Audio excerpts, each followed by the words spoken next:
¿Cómo han estado? Bendecidos, ¿verdad? Qué bonito escuchar bendecidos y ver en realidad que somos bendecidos por Dios, ¿verdad? El día de hoy vamos a estar terminando nuestra serie del libro de Habacuc. Si se dieron cuenta, el libro de Habacuc es el libro muy cortito que consta nomás de 3 capítulos.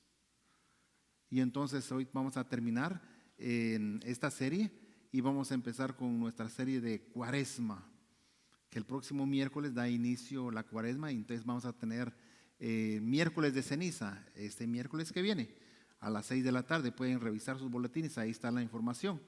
Pero es bonito el cerrar este libro de Habacuc sabiendo, por ejemplo, todo lo que hemos aprendido en estas últimas 2 semanas, ¿verdad? Que la primera fue la queja de Habacuc, tuvo una queja. Bueno, la semana pasada aprendimos de que en realidad, pues, aparte de la queja, tenemos que tener paciencia, esperar en Dios, qué es lo que Él va a decirnos, qué es lo que va a pasar. Y el día de hoy vamos a cerrar con un tema titulado Vueltas de Alegría. ¿Se recuerdan cuando empezamos el sermón? Les hablamos de Habacuc, que él alababa y cantaba y daba vueltas, ¿verdad? Y también hablamos de David, que él remolineaba, dice la Biblia, remolineaba es que daba vueltas fuertes. Y de esa manera ellos alababan a Dios. Entonces hoy nosotros vamos a tener que desarrollar este sermón y vamos a tener y poder dar vueltas de alegría. Vamos a comenzar con la lectura del libro de Habacuc, del verso 3, que es el último capítulo, verso 1-4. Dice, oración del profeta Habacuc sobre Gionoc. Señor, he oído hablar de tus hechos y saberlo me llena de temor. Vuelve a actuar, Señor, en estos tiempos. Date a conocer en nuestros días. Y si te enojas, recuerda que eres compasivo. Dios viene de Temán, el santo viene del monte de Param. Su gloria cubre los cielos, la tierra se llena con su alabanza. Su resplandor es como la luz, brillantes rayos salen de su mano. Ahí está escondido su poder. Que el Señor añada bendición a su palabra. En este libro difiere notablemente de otros libros proféticos, en tanto que la mayoría de los otros contienen las palabras del Señor dirigidas al pueblo. En el libro de Habacuc, el profeta como representante del pueblo se dirige al Señor y exige su intervención. Si se da cuenta, en los otros libros proféticos, Dios habla al pueblo. En este libro, el profeta Habacuc habla con Dios, expone quejas, ¿verdad? Comienza quejándose en cuanto a la aparente indiferencia del Señor ante la violencia, ante lo acontecido y la extendida corrupción que existía en el pueblo de Judá. El profeta no comprende esta indiferencia de parte de Dios, pero sí conocía el carácter recto que tenía el Santo de Israel, que es Dios. El Señor en esta queja le da una respuesta. Declara que está a punto de levantar a un pueblo que se llamaba los caldeos para ejecutar su juicio sobre este pueblo. Y aún así, sabiendo que sí levantar, que Dios le había dicho, el profeta no entendía el por qué. El profeta se sorprende aún más al escuchar la respuesta de Dios, ya que no comprende la razón por la cual el Señor está usando a estos fieros y crueles caldeos para que ejecuten un juicio sobre un pueblo que es más recto que ellos. Y es de entenderlo, porque ¿cómo es que si el pueblo está caminando no tan recto, pero viene un pueblo que está totalmente desobediencia, ¿cómo es que Dios va a levantar a los desobedientes para destruir a los que están medio obedientes? No tiene sentido para uno, pero para Dios creo que sí tenía un sentido. Para Dios sí había un sentido en eso. Sin embargo, el Señor señala que los caldeos tendrán triunfo sobre ellos, pero solo por un tiempo, no para siempre, porque finalmente será una destrucción que vendrá para estos caldeos, mientras que los justos vivirán por su fe. Se recuerdan el domingo pasado, ¿verdad? Entonces, ¿qué va a pasar? Venía ese pueblo e iba a atacar a este pueblo que estaba dirigido por Habacuc. Pero habían que tener gente justa, porque el justo por su fe iba a vivir. No iban a morir, sino que iban a tener vida. Entonces, es una gran diferencia cuando nosotros vivimos por fe, y es lo que decíamos la semana pasada. Las naciones oprimidas pueden comenzar enseguida a celebrar por la caída de los caldeos. De ahí el cántico que escribe este profeta contra ellos, el cual toma la forma de 5 ayes sobre los corruptos, sobre los rasgos de carácter y por los enemigos y sus crueldades. El libro finaliza con un bello himno de alabanza llamado Oración de Habacuc, que es la que estamos viendo el día de hoy. Entonces, los primeros 2 capítulos del verso 3, 1 y 2 dice, oración del profeta Habacuc sobre Sigionot. Dice, Señor, he oído hablar de tus hechos y saberlo me llena de temor. Son 3 líneas que si las podemos analizar, es algo que en realidad no entendemos por qué el profeta tenía temor. ¿Y por qué empieza la oración sobre el Sigionot? Y a veces leemos la Biblia, ¿qué es Sigionot? No entendemos qué es Sigionot. Entonces, para poder entender bien la Biblia, tenemos que saber qué significa esa palabra de Sigionot. Sigionot es una palabra que significa cantando con gran emoción. Entonces, cuando nosotros ya sabemos el significado, cuando dice oración del profeta sobre Sigionot, sabemos que eso era una oración cantada con emoción. Pero cuando cantaban ellos, ¿qué necesitaban?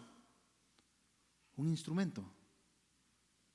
Entonces, el Sigionot también forma figura de un instrumento de cuerdas, posiblemente un arpa, o una expresión musical usada por los cantores para cantar salmos.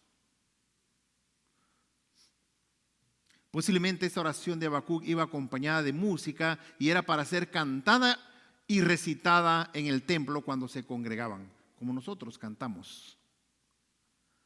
El uso de este vocablo en los salmos es otra evidencia de que la oración de Habacuc pudo haber tenido un acompañamiento musical, ya que en los salmos se usan los mismos vocablos. Y es de ahí cuando uno se da cuenta el por qué Habacuc daba vueltas de alegría cuando cantaba, porque era un cántico con gran emoción. No es lo mismo cantar de brazos cruzados o estar uno emocionado y cantando que uno quiere menearse, quiere dar vueltas, quiere hacer uno barbaridad de cosas de alegría. Entonces, ahí podemos entender ahora cuando empiezan estas primeras 3 líneas del libro de Habacuc y qué es su significado. Ahora el verso 2 dice, Señor, he oído hablar de tus hechos y saberlo me llena de temor. Y le vuelve a preguntar, vuelve a actuar, Señor, en estos tiempos. Date a conocer en nuestros días y si te enojas, recuérdate que eres compasivo. Después dice, Dios viene de Temán, el santo viene del monte de Param. Su gloria cubre los cielos y la tierra se llena con alabanza. Temán, ¿qué era Temán? Temán era un distrito, una ciudad en la tierra de un pueblo que se llamaba Edom. Entonces decía, el Señor viene de Temán, porque en ese pueblo vivían mucha gente que confiaba en Dios, mucha gente que creía fuertemente en Dios. Y yo decía, Él viene para acá también con nosotros. Y es por eso que Él decía, el Señor viene de Edom. El nombre Temán significa a la derecha, o es decir, al sur. Temán era conocido por la sabiduría de sus habitantes. ¿Y por qué eran sabios? La Biblia dice que el principio de la sabiduría empieza con el temor a Dios. No un temor de miedo, sino que un temor de reverencia, sabiendo quién es Dios. Entonces, cuando él viene y dice que viene de Temán, eran reconocidos porque en realidad ellos eran sabios porque hacían la voluntad de Dios. Y el que hace la voluntad de Dios, el que lo escucha y pone en práctica lo que él dice, se hace sabio. Habacuc invoca la fidelidad de Dios y recuerda el pasado para que lo ayude a salir adelante. Comienza a recordarse el pasado, por eso él dice: cuando me recuerdo de lo que hiciste, entro en temor. Porque él, al recordar, por ejemplo, la creación. Qué bonito leer el libro de la creación, donde Dios viene y comienza a hacer todas las cosas. Hace el universo, separa el día y la noche, pone animalitos, pone plantas, hace al hombre y hace a la mujer. Y dice Dios que todo era bueno. Hasta ahí se mira todo bonito. Hasta que entró la desobediencia. Y Satanás engañó a Eva y Eva engañó a su marido. Entonces se convirtió en pecado y la paga del pecado es muerte. Fueron expulsados del paraíso. Puso Dios 2 querubines para que no regresaran otra vez. Y los castigó diciéndoles: desde hoy en adelante, le dijo a la mujer, tendrás a tus hijos con dolor. Pero también le dijo a Adán: desde hoy en adelante, con el sudor de tu frente te ganarás el alimento para ti y tu familia. Y entonces eso, al recordar el profeta, le daba temor. Si hacemos algo malo, vamos a ser también castigados. Si nosotros cometemos un pecado, también nos puede ir mal. ¿Qué puedo hacer yo recordando ese pasado para ver mi futuro? De que hay que caminar correctamente en la voluntad de Dios para que siempre estemos caminando de su mano. Otra cosa que recordaba era el éxodo que hubo de cuando llegó Moisés, que fue enviado también para rescatar al pueblo de Dios de la esclavitud que pasaba con Egipto. ¿Qué tanto pasó con todo eso? ¿Cómo le costó a Dios enviar a Moisés y que llegara con Aarón a decirle que soltaran a su gente? Faraón dice que Dios endureció su corazón y no quería, y tuve que mandarle plagas, 7 plagas que destruyeron a Egipto. Y el pueblo salió con dificultad, atravesó el desierto, se abrió el mar Rojo y pasaron en seco. Y hacía pensar a Habacuc: la mano de Dios es poderosa. Si caminamos con Dios, nos va a ir bien. Porque decía en el Éxodo, cuando iban pasando el desierto, dice que de día había una gran nube que los cubría de los rayos del sol. Pero había en la noche una columna de fuego que los dirigía por donde ir. Y cuando estuvieron posiblemente atrapados, que pensó Faraón, y tenían el mar enfrente, Dios abre el mar para ellos. Entonces es bueno recordar de las cosas que había en el pasado para uno poder hacer algo en el futuro. Y eso también les recuerda a él que había una conquista, porque ellos llegaron y conquistaron la tierra prometida que fue anunciada por Dios para su pueblo. Él les dijo que los llevaría a una tierra que fluía leche y miel.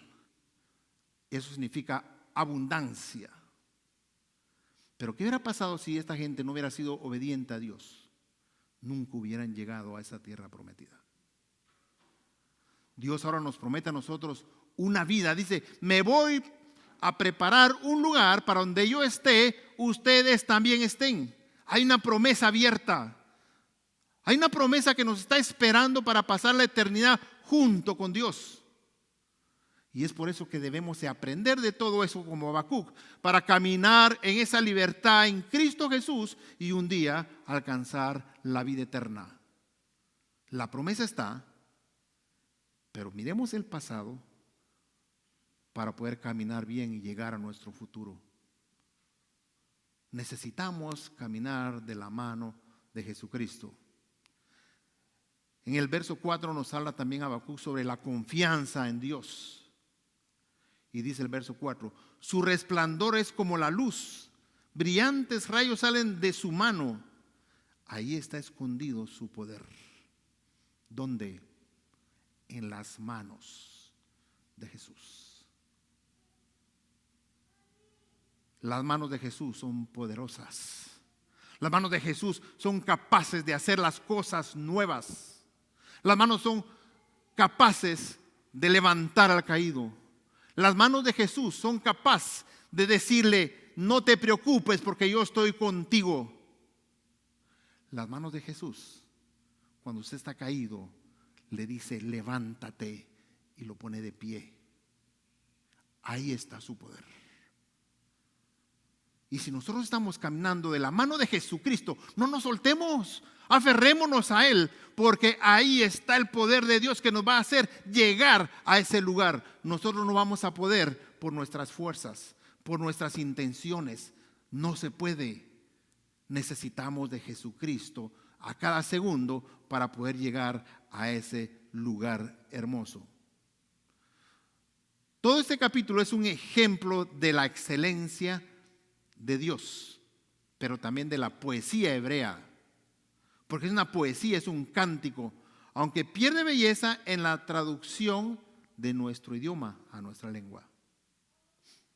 Habacuc hizo varias referencias de acontecimientos de la época de Moisés, de la época de Josué, y cualquier persona que esté familiarizada con esos dos eventos sobre Josué y sobre Moisés, inmediatamente iba a identificar que era lo que él se recordaba. El propósito de la oración de Habacuc fue pedirle a Dios que regresara y sostuviera a Israel como lo había hecho en los tiempos antiguos. De la misma manera que sostuvo a su pueblo, de la misma manera que lo guió, de la misma manera que lo metió a esa tierra prometida, que lo volviera a hacer y volviera a guiar a su pueblo. Esto seguramente pasará en nuestras vidas en los últimos días. Pero de ahí es la confianza de Habacuc, que se fijó únicamente en el poder de Dios. Nosotros tenemos la invitación a esa vida eterna. Dios no nos exige nada. Dios no te pide nada. Él ya hizo el trabajo por ti y por mí. Y nosotros nos está regalando un regalo de gracia. Lo único que tenemos que hacer es recibirlo, caminar con Él. Nosotros somos imperfectos. Nosotros no somos capaces. Y por eso debemos recordar que cada vez que fallamos necesitamos ponernos a cuenta de inmediato con Dios, para no quedarnos atrás, para no irnos por otro lado, sino que sigamos con nuestra imperfección, pero con Jesucristo a nuestro lado, que nos dice, te perdonó. Él es capaz de perdonarnos cualquier situación que hemos cometido o que estemos cometiendo o las que vamos a cometer. Simplemente no tenemos que hacerlo con hecho pensado. Vamos a fallar, pero inconscientemente, no planeado. Y de esa manera caminaremos de la mano de Dios. El profeta Habacuc tenía tanta confianza en Dios que cuando cantaba su oración daba vueltas, dice, de alegría, donde él sabía, Dios me va a librar, Dios va a librar a mi pueblo. Él está contestando mis oraciones. Y dice que él cantaba y daba vueltas de alegría. Yo no sé si usted, cuando tuvo su primer encuentro personal con Jesucristo, le sucedió lo mismo que a mí. Pero yo ese día me levanté del altar el hombre más feliz del mundo. Yo había tocado fondo. Para mí y para los demás, yo no tenía perdón de Dios. Sin embargo, un día yo llegué a arrodillarme al altar y le dije: Señor, perdóname. Ese día yo sentí la presencia de Dios en mi corazón. Cuando yo me levanto del altar, yo sentía que ya no era el mismo. Ya sentía yo que era diferente, que un peso había caído de mí. Y hasta el día de hoy, la mano de Dios me sostiene. No soy perfecto, tengo debilidades, pero tengo un Dios que es capaz de hacer esas debilidades a un lado y que me dice: yo me perfecciono en tu debilidad. Y eso no aplica solo para mí, aplica para todos ustedes. También el rey David, dice en la Biblia que él cuando cantaba, él remolineaba. Remolinear es dar vueltas, vueltas y vueltas, cantando y cantando de alegría. Yo ese día que me levanté, yo tenía ganas de hacer lo mismo. De la alegría que sabía de que Jesucristo me había perdonado, que el pasado que yo tuve, que estaba tirado hasta lo más profundo, que de ahí me sacó. Y un día, leyendo la Escritura, encontré algo que me llenó de felicidad, que decía que Dios escoge lo más vil y menospreciado del mundo para glorificarse. Y de lo más vil y menospreciado me sacó a mí Dios. No sé en qué punto está su vida, pero yo le aseguro que si usted le dice a Dios: perdóname, sácame de aquí, Él tiene el poder para hacerlo, porque en sus manos está el poder. En el libro de 2 Samuel, capítulo 6, verso 14 y 15 dice: ataviado con efod de lino, David danzaba con todas sus fuerzas delante del Señor. Lo mismo hacía todo el pueblo de Israel que acompañaba el arca del Señor. El arca del pacto era donde se llevaba todas las cosas que Dios le había dicho por instrucciones: haz un arca, vas a poner 2 ángeles, 2 querubines en las orillas. Dentro del arca va a ir la vara de Aarón, va a ir también las tablas de los mandamientos. Y habían varias cosas que Dios dio orden que fuera. Y esa procesión que llevaban, que era el arca del pacto, la llevaban de pueblo en pueblo, y donde llegaba el arca había bendición. Y entonces toda la gente caminaba atrás de esa arca y David danzaba y dando vueltas y todo el pueblo lo seguía de alegría, viendo que llevaban la presencia de Dios a sus pueblos o a sus casas. Ahora imagínense que Dios nos prometió a nosotros que iba a estar con nosotros todos los días. No necesitamos el arca del pacto. Nuestro corazón es esa arca donde Dios anda todos los días de nuestra vida con nosotros, y es de cuidar ese corazón, es de cuidar ese lugar donde habita su presencia, porque nosotros somos el templo del Espíritu Santo. Nosotros somos el templo, somos la casa de Dios. Debemos de aprender a cuidar esa casa donde su presencia habita. Entonces, ¿qué podemos aprender nosotros de ese libro de Habacuc? ¿Cómo es que la fidelidad de Dios en el pasado puede ser un estímulo para nosotros en un presente? Muchas veces en la vida nosotros nos enfermamos o pasamos por situaciones inciertas o temores, pero nosotros debemos de aprender que debemos mirar atrás para seguir guiando nuestro futuro. La fidelidad de Dios en el pasado nos da la seguridad que en el presente nosotros podemos confiar en Él claramente, que no podemos dudar de lo que Él puede hacer. Yo he escuchado muchas historias de la gente que viene acá cuando pasaron ese Darién. No sé si recuerdan cómo le pidieron a Dios pasar ahí. No sé si recuerdan cuando le clamaron a Dios que los ayudara y están ahora aquí. A veces es bueno recordar ese pasado para no olvidar el futuro que nos tiene preparado Dios. Si Él pudo hacerlo ahí, lo va a hacer más fácil acá. Lo único que tenemos que hacer es ponernos en sus manos. Él nos va a recordar siempre nuestro ayer para que nosotros no olvidemos y pongamos nuestra fe en Él para nuestro futuro. ¿Qué le ha prometido Dios a usted? Que si Dios lo quitara, usted todavía seguiría adorándolo. Mucha gente le pide cosas a Dios y no las recibe, se olvidan de Dios. Dejan de asistir a la iglesia, dejan de buscar a Dios. Y hay gente que solo viene y busca el favor de Dios y cuando lo recibe también se va. Y lo vuelven a recordar cuando vuelven a necesitar de nuevo. Pero nosotros que somos continuos aquí en la iglesia, que venimos nosotros domingo a domingo y que sabemos que le pedimos a Dios y nos da. Si Dios le quitara algo de lo que le da, ¿sería capaz de seguirlo adorando? Pienso que sí. Pienso que sí. Muchas veces tenemos que aferrarnos a su palabra, pero a veces la palabra de Dios a algunos les parece confusa. Porque dice una escritura, dice, clama a mí y yo te responderé. Y nosotros lo sabemos, la palabra de Dios dice que clamemos a Él y que Él nos va a responder. Yo no sé cuánto tiempo lleva clamando por algo y no ha pasado nada. Pero aunque no llegue, ¿seguiría adorando a Dios o lo sigue adorando porque está aquí todavía? Hay muchas cosas que debemos de esperarlas en el tiempo de Dios y no en el nuestro.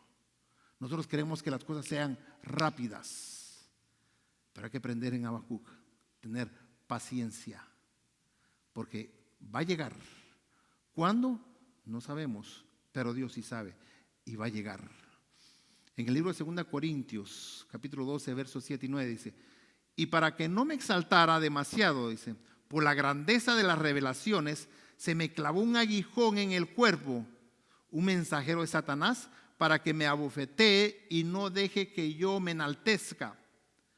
3 veces le he rogado al Señor que me lo quite, pero Él me ha dicho, con mi gracia tienes más que suficiente, porque mi poder se perfecciona en tu debilidad. Por eso, con mucho gusto, habré de jactarme en mis debilidades para que el poder de Cristo repose en mí. Esto lo escribió el apóstol Pablo. Fue clavado en él un aguijón de Satanás, dice, para que le estuviera recordando siempre y que él no se engrandeciera por la revelación que Dios le había dado. Y dice que le pidió 3 veces a Dios, quítame esto de a mí, por favor. Y Dios le dijo, no, dice, bástate de mi gracia, porque mi poder, dice, se perfecciona en tu debilidad, que fue lo mismo que yo escuché de su palabra. Y por eso cuando el apóstol Pablo aquí dice, por eso yo no me jacto de mis debilidades, porque yo sé que cuando yo soy débil, el poder de Dios es más fuerte en mí. Nosotros somos humanos. Y cada vez que usted caiga en algo, recuérdese que es débil, pero que el poder de Dios se perfecciona en su debilidad. Y entre más débil es usted, más fuerte es Dios en su vida. Y todo eso debemos de aprenderlo, porque Habacuc lo enseñó de esa manera. Y en el Nuevo Testamento, el apóstol Pablo lo rectifica y lo dice, sí es cierto. La presencia de Dios es algo que nunca nada ni nadie puede quitarnos. Hay cosas que Dios ha prometido y cosas que puede decir, bueno, yo puedo quitar esto, pero hay cosas que Él dice, esto no lo toca nadie. Y una de las cosas que no lo va a tocar nadie va a ser su presencia en la vida de cada uno de nosotros. A pesar de que muchas cosas materiales o circunstanciales puedan ser cambiadas, Dios ha prometido que va a estar con nosotros siempre y que no nos va a abandonar. En el libro de Deuteronomios, capítulo 31, verso 6 dice, Sé fuerte y valiente, no temas ni te acobardes, porque el Señor tu Dios va contigo, no te dejará ni te abandonará. Es una promesa que nadie se la va a quitar.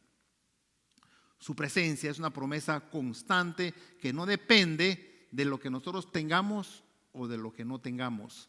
No depende si somos perfectos o si somos imperfectos. La presencia de Dios es un regalo que nadie nos la puede robar. La otra cosa es la salvación eterna y el perdón de los pecados. La promesa más grande que Dios nos ha dado es la salvación y el perdón de pecados a través de Jesucristo. En el libro de Romanos, capítulo 8, versos 38 y 39, Pablo escribe: estoy convencido de que ni la muerte, ni la vida, ni los ángeles, ni los demonios, ni lo presente, ni lo futuro, ni los poderes, ni lo alto, ni lo profundo, ni nada en toda esta creación podrá separarnos del amor de Dios en Cristo Jesús, que es el Dios nuestro.